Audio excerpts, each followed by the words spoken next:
12 जून 2009 की रात न्यूयॉर्क की एक आलीशान होटल बिल्डिंग की 23वीं मंजिल पर एक आदमी खिड़की के पास खड़ा था। नीचे चमकती हुई शहर की रोशनी थी, लेकिन उसके भीतर सब अंधेरा था।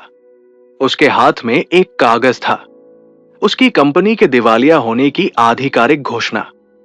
कुछ ही महीनों पहले तक वही आदमी अरबों डॉलर की कंपनी का मालिक था। मीडिया उसे वॉल स्ट्रीट का चमत्कार कहती थी, और अब वो कर्ज में डूबा हुआ था, अदालतों के चक्कर काट रहा था, और लोग उसे ठग कह रहे थे। वो आदमी था हॉवर्ड शुल्ट्ज, स्टारबक्स का चेहरा, वो ब्रांड जिसने दुनिया भर में कॉफी पीने की आदत बदल दी। लेकिन ये कहानी सिर्फ एक सफल कंपनी की नहीं है, ये कहानी है गिरने, टूटने और फिर से उठ खड़े होने की। हॉवर्ड शुल्ट्ज का जन्म 1953 में ब्रुकलिन, न्यूयॉर्क के एक गरीब परिवार में हुआ।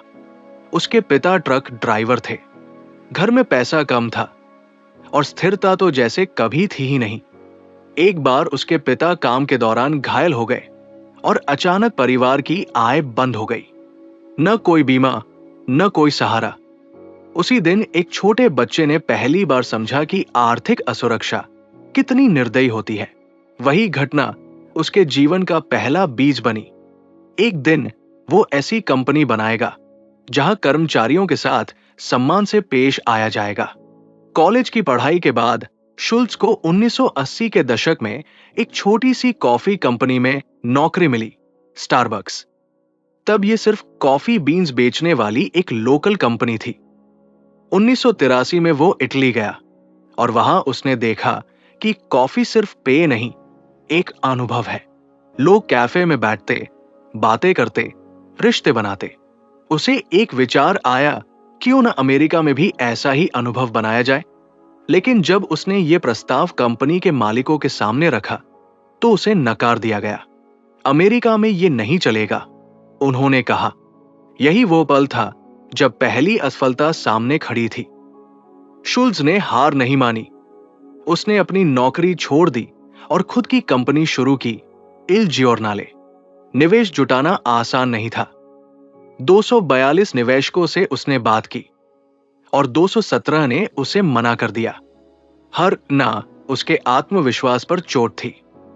लेकिन 25 लोगों ने विश्वास किया और वही 25 लोग उसके सपने की नींव बने। 1987 में उसने स्टारबक्स को खरीद लिया। धीरे धीरे कॉफी स्टोर खुलने लगे।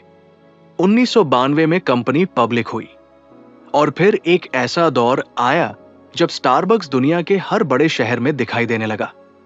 शुल्ट्ज को एक विजनरी सीईओ कहा जाने लगा, लेकिन सफलता का यह शिखर स्थायी नहीं था। 2000 के दशक के मध्य तक कंपनी तेजी से बढ़ी, लेकिन उसी तेजी में कुछ खो गया, गुणवत्ता और आत्मा। 2008 में वैश्विक आर्थिक मंदी आई। लोग खर्च कम करने लगे, स्टारबक्स के स्टोर खाली होने लगे, शेयर की कीमत 60% से अधिक गिर गई। कंपनी ने सैकड़ों स्टोर बंद किए और हजारों कर्मचारियों को निकालना पड़ा। मीडिया ने लिखा, स्टारबक्स का जादू खत्म हो गया। ये वही समय था जब शुल्ट्ज दोबारा कंपनी में सीईओ बनकर लौटे। वो आसान निर्णय नहीं था। उन्हें पता था कि अगर ये कोशिश भी असफल हुई तो उनकी प्रतिष्ठा हमेशा के लिए खत्म हो सकती है। लेकिन उन्होंने जोखिम उठाया। उन्होंने सबसे पहले एक चौंकाने वाला फैसला लिया। सभी अमेरिकी स्टोर्स को एक दिन के लिए बंद कर दिया जाएगा ताकि कर्मचारियों को दोबारा ट्रेनिंग दी जा सके। आलोचकों ने कहा, यह पागलपन है, नुकसान और बढ़ेगा। लेकिन शुल्ट्ज जानते थे कि असली ताकत गुणवत्ता और अनुभव में है। उन्होंने विस्तार की रफ्तार धीमी की, अनावश्यक खर्च रोके और कंपनी को उसकी मूल पहचान की ओर लौटाया। धीरे धीरे परिणाम दिखने लगे। ग्राहकों का भरोसा लौटा, शेयर की कीमतें बढ़ी। कुछ ही सालों में स्टारबक्स फिर से मुनाफे में आ गया। वही कंपनी जिसे डूबता जहाज कहा जा रहा था दोबारा खड़ी हो गई। लेकिन इस कहानी का सबसे महत्वपूर्ण हिस्सा आंकड़ों में नहीं है, ये उस मानसिकता में है जो हर उम्र के व्यक्ति के लिए मायने रखती है।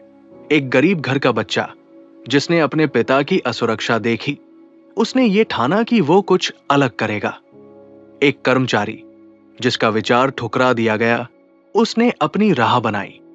एक सफल सीईओ जिसने अपनी ही बनाई कंपनी को संकट में जाते देखा, उसने वापस लौटकर जिम्मेदारी उठाई। हॉवर्ड शुल्ट्ज की कहानी ये नहीं कहती कि असफलता नहीं आएगी, बल्कि ये बताती है कि असफलता आएगी और शायद बहुत बड़ी आएगी। लेकिन असली फर्क इस बात से पड़ता है कि उस पल आप क्या करते हैं। क्या आप 217 बार ना सुनकर रुक जाते हैं या 228 बार भी दरवाजा खटखटाते हैं।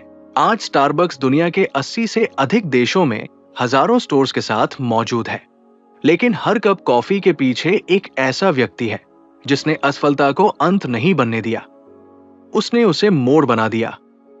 ये कहानी सिर्फ बिजनेस की नहीं, मानसिकता की है। ये उन युवाओं के लिए है जो पहली असफलता में टूट जाते हैं। ये उन मध्य आयु के लोगों के लिए है जो सोचते हैं कि अब देर हो चुकी है, और ये उन बुजुर्गों के लिए है जो मानते हैं कि समय निकल गया। सच ये है, जब तक आप प्रयास कर रहे हैं, कहानी खत्म नहीं होती।